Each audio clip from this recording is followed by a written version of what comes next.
বাবা যখন অফিস থেকে ফোন করে বললেন, মারে আজকে একটু ট্যাংরা মাছের ঝোল রান্না করতে পারবি, খেতে খুব ইচ্ছে করছে।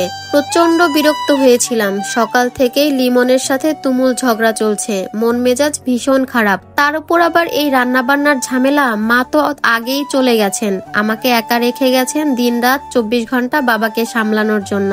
যেন আমি মেয়ে নই, একটা দায়িত্বহীন চাকর। তবুও যথেষ্ট অনিচ্ছা থাকা সত্ত্বেও রান্নাঘরে গেলাম ট্যাংরা মাছের ঝোল রান্না করতে। রান্না করতে করতে এক নাগারে ফোনে লিমনকে ট্রাই করছিলাম, সে ধরছে না। আজকাল ছেলেটার আচরণ অদ্ভুত হয়ে গেছে, কথায় কথায় ভুল ধরে, অযথা সন্দেহ করে, আর সামান্য কারণে বিশ্রীভাবে গালিগালাজ শুরু করে দেয়। আজ আবার ব্রেকআপের ভয় দেখাচ্ছে, অথচ অসম্ভব বড্ড বেশি ভালোবেসে ফেলেছি লিমনকে। ওকে ছাড়া বাঁচার কথা ভাবতে পারি না। যেমন তেমন করে রান্নাবান্না শেষ করলাম। তাড়াতাড়ি রান্নাঘর থেকে বের হয়ে সাজ্জাদ ভাইয়ার কাছে কল দিলাম। ভাইয়া বললেন, মান্নাত, লিমন এখন প্রচন্ড ক্ষেপে আছে। কাল রাতে তুমি ওকে এতবার কল দিয়ে ঠিক করনি। কিন্তু ভাইয়া, ও তো ওয়েটিং এ ছিল। আমার কি জানার অধিকার নেই ও কার সাথে এত রাতে কথা বলছিল? এটা তোমাদের ব্যাপার। তারপর আমি ওকে বলবো তোমার কল রিসিভ করতে। শুনবে কিনা জানি না, তবে এখন ওর মতের বাইরে আর কিছু করো না, ঠিক আছে? কিছুক্ষণ পর লিমন কল রিসিভ করলো। শুনো মান্নাত, আমি শুধু সাজ্জাদের কথায় কল ধরেছি। আমি তোমাকে একটা লাস্ট চান্স দিচ্ছি। এভাবে কেন কথা বলছো লিমন? তুমি কি আমার সব কথা শুনবে? আচ্ছা বলো, কাল আমার সাথে সাজ্জাদের ফ্ল্যাটে যাবে। ওখানে কেন? এতদিন হয়ে গেল আমাদের রিলেশন, অথচ আজ পর্যন্ত তোমাকে নিজের করে পেলাম না। আমার কি কোনো ইচ্ছে থাকতে পারে না? কিন্তু লিমন, কোনো কিন্তু নয়, যা বলছি তাই। আর হ্যাঁ, 3000 টাকা নিয়ে আসবে। গত সপ্তাহেই না তোমাকে 1500 টাকা দিলাম। এত প্রশ্ন কেন করছো? মনে হয় তুমি ফাইনালি ব্রেকআপই চাচ্ছ। না না, ঠিক আছে, নিয়ে আসবো। ঠুস করে লাইন কেটে দিল লিমন। আমি যেন হালকা নিঃশ্বাস ফেললাম।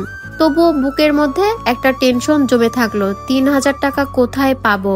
সন্ধ্যায় বাবা একরাশ ক্লান্তি নিয়ে অফিস থেকে ফিরলেন। ডাকাডাকি শুরু করলেন, মান্নাত কোথায় গেলি মা? দেখ তোর জন্য কি নিয়ে এসেছি। কি হয়েছে বাবা, এত চেঁচাচ্ছ কেন? আজকে চেয়ারম্যান স্যার সবাইকে খাইয়েছেন, ছেলে বুয়েটে চান্স পেয়েছে, তাই খাবারটা তোর জন্য নিয়ে এলাম। তুই তো চাইনিজ পছন্দ করিস। কই দেখি দেখি। বাবাকে আর কিছু বলার সুযোগ না দিয়ে খেতে বসে গেলাম। এক কাপ চাও সাধলাম না। খাওয়া শেষ করে আয়েশ করে ভাবছিলাম কাল কোন রঙের শাড়ি পরবো, লিমনের সামনে নিজেকে কিভাবে সাজাবো। হঠাৎ মনে পড়লো 3000 টাকা তো বাবার কাছে চাইতেই পারি। কোনো চাওয়া কি বাবা অপূর্ণ রেখেছেন আমার? বাবা ডাকলেন, মারে ভাত দিয়ে দে আমাকে। এই তো সুযোগ, টাকার কথা বলবো। ভাত বেড়ে দিয়ে আমি আবার রুমে চলে এলাম। ভাবছি কোন অজুহাতে টাকা চাইবো। বাবার কাশির শব্দ শুনে বিরক্তি নিয়ে পানি দিতে গেলাম। বললাম, এভাবেও খাচ্ছ কেন? আস্তে আস্তে খাও। বাবা লাজুক ভঙ্গিতে বললেন, দুপুরে কিছু খায়নি তো, তাই খুব খিদে পেয়েছে, আর তরকারির ঝাল বেশি লাগছে, কিন্তু খেতে খুব ভালো হয়েছে।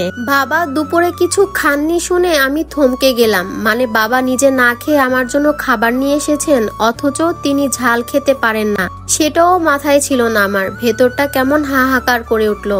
অল্প কিছু গিলে বাবা খাওয়া শেষ করলেন। বুঝতে পারছিলাম খেতে কষ্ট হচ্ছিল, তবুও মুখ ফুটে কিছু বলেননি। কিছুক্ষণ পর বাবার কাছে গিয়ে বললাম, আমার কাল 3000 টাকা লাগবে বাবা। বাবার মুখটা নিমিষেই চুপসে গেল। বুঝলাম হাতে কোনো বাড়তি টাকা নেই। আজ মাসের 25 তারিখ। কিন্তু তিনি কিছু বোঝালেন না, শুধু বললেন, ঠিক আছে, সকালে নিয়ে নিস।